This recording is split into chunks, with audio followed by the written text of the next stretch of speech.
Haryana H9 PM news channel में आप सबका स्वागत है।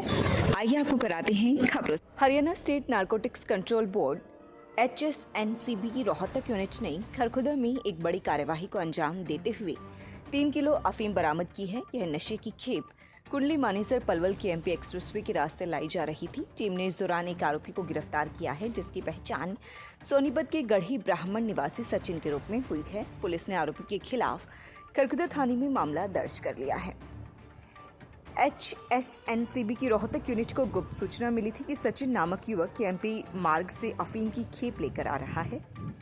सूचना पर कार्यवाही करते हुए ASI संदीप ने अपनी टीम के साथ पीपली टोल प्लाजा के पास नाकाबंदी की और वाहनों की जांच शुरू कर दी। इस दौरान एक वैगनार कार को रोका गया। जब चालक से नाम पता पूछा गया तो उसने खुद को सोनीपत के गढ़ी ब्राह्मण का रहने वाला सचिन बताया। इसके बाद AETO संदीप पुनिया को मौके पर बुलाया गया और कार की तलाशी ली गई। जांच के दौरान डैशबोर्ड से 6 थैलियां बरामद हुई, जिनमें कुल 3 किलो 4 ग्राम अफीम बरामद हुई। टीम ने तुरंत कार्यवाही करते हुए सचिन को गिरफ्तार कर लिया और कार को जब्त कर लिया। इस मामले में खरखुदा थाने में आरोपी के खिलाफ मामला दर्ज कर आगे जांच शुरू कर दी गई है। हिंदू नववर्ष के अवसर पर रविवार को राष्ट्रीय स्वयंसेवक संघ की खरखुदा इकाई ने पथ संचलन निकाला। कार्यक्रम की शुरुआत चौधरी टीकाराम स्पोर्ट्स कॉम्प्लेक्स में भगवा ध्वज प्रणाम से हुई। इस मौके पर संघ के वरिष्ठ पदाधिकारियों ने स्वयं सेवकों को नव वर्ष के महत्व और संघ के आदेशों पर मार्गदर्शन दिया।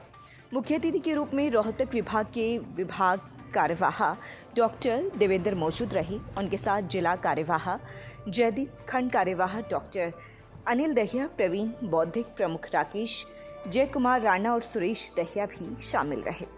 कार्यक्रम में 100 स्वयंसेवक उपस्थित रहे। सभी ने मिलकर हिंदू संस्कृति और समाज सेवा को आगे बढ़ाने का संकल्प लिया। मान्यता है कि इसी दिन ब्रह्मा जी ने सृष्टि की रचना की थी। भगवान राम का राज्याभिषेक भी इसी दिन हुआ था। इस समय रबी की फसल पककर तैयार हो जाती है। प्रकृति में नव जीवन का संचार होता है। कार्यक्रम के बाद शहर भर में पथ संचलन निकाला गया। प्रहलादपुर कड़ोली गांव में गुरुकुल बरोना की ओर से भारतीय नववर्ष मनाया गया। कार्यक्रम की शुरुआत हवन यज्ञ से हुई। गांव के सम्मानित लोगों ने हवन में आहुति दी। इसके बाद गुरुकुल के आचार्य प्रदीप ने उपस्थित लोगों को संबोधित किया। उन्होंने बताया कि चैत्र मास की शुक्ल पक्ष की प्रतिपदा को भारतीय नववर्ष शुरू होता है। इसी दिन सृष्टि की रचना हुई थी। उन्होंने कहा कि हमें अपने घरों में हवन करके इस दिन को पर्व की तरह मनाना चाहिए। बच्चों को भी अपनी संस्कृति और त्योहारों की जानकारी देनी चाहिए। आचार्य प्रदीप ने कहा कि अधिकतर लोग 1 जनवरी को नया साल मनाते हैं, जो भारतीय संस्कृति का हिस्सा नहीं है। हमें अपना नव वर्ष चैत्र प्रतिपदा को ही मनाना चाहिए। उन्होंने बताया कि अप्रैल से पेड़ पौधों में नई कोपलें आती हैं। यही समय नव जीवन का प्रतीक है। उन्होंने कहा कि नशा भारतीय संस्कृति का हिस्सा नहीं है, इसलिए किसी भी प्रकार के नशे से दूर रहना चाहिए। आने वाली पीढ़ी को भी नशे से दूर रहने के लिए प्रेरित करना चाहिए।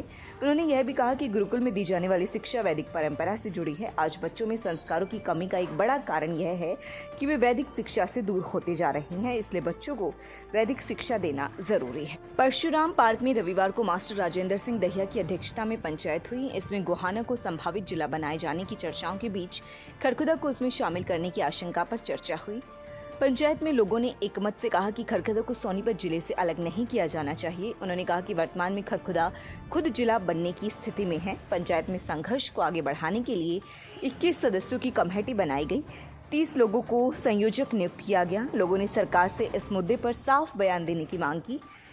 कहा कि इससे खरखुदा वासियों की आशंकाएं दूर होंगी। पंचायत में यह भी कहा गया कि गोहाना को जिला बनाने का भी विरोध नहीं है, लेकिन उसमें खरखुदा को शामिल करना गलत होगा। पंचायत में निर्णय लिया गया कि गांव स्तर पर ग्राम पंचायतों से प्रस्तावित पारित कराए जाएंगे। इसके बाद विधायक, मुख्यमंत्री और राज्यपाल को ज्ञापन सौंपा जाएगा। इस मौके पर रोहताश दहिया, कुलदीप दहिया, विकेश रोहना, प्रेम लीला, बलवान नंबरदार, आनंद गढ़ी, सिसाना सहित कई लोग मौजूद रहे। पंचायत में खरखुदा क्षेत्र के गणमान्य लोगों ने भाग लिया। बदलान गांव में जनहित अभियान फाउंडेशन ने रक्तदान शिविर लगाया। शिविर का उद्घाटन अंग्रेजी प्रवक्ता पूर्ण सिंह ने किया। उन्होंने कहा कि हर युवा को साल में 4 बार रक्तदान करना चाहिए। इससे शरीर को कोई नुकसान नहीं होता, बल्कि लाभ ही होता है। फाउंडेशन के अध्यक्ष नरेंद्र हुड्डा ने बताया कि शिविर में 40 रक्तदाताओं ने रक्तदान किया। गांव के युवाओं ने कहा कि भविष्य में भी ऐसे सामाजिक कार्य करते रहेंगे। इस मौके पर भूमित दहिया, राहुल दहिया, रवि मलिक और अजय मलिक मौजूद रहे। डॉक्टर सेठी अमर अस्पताल, यूनिट ऑफ ट्यूलिप हॉस्पिटल अब आपके शहर खरखुदा में जनरल सर्जन और स्त्री एवं प्रसूति विभाग, 1 दिसंबर 2024 से 24 घंटे उपलब्ध रहेंगे। Doctor Prince MBBS MS general surgery, doctor Sumera MBBS MS OBS and gynae. Private panel उपलब्ध और ECHS एवं Ayushman Bharat in process. Rohtak road, Kharkhoda, Sonipat. दूरभाष 0130 29 831 32 895 040 40 64। लगातार खबरों से बनी रहने के लिए चैनल को लाइक, सब्सक्राइब और शेयर जरूर करें। धन्यवाद।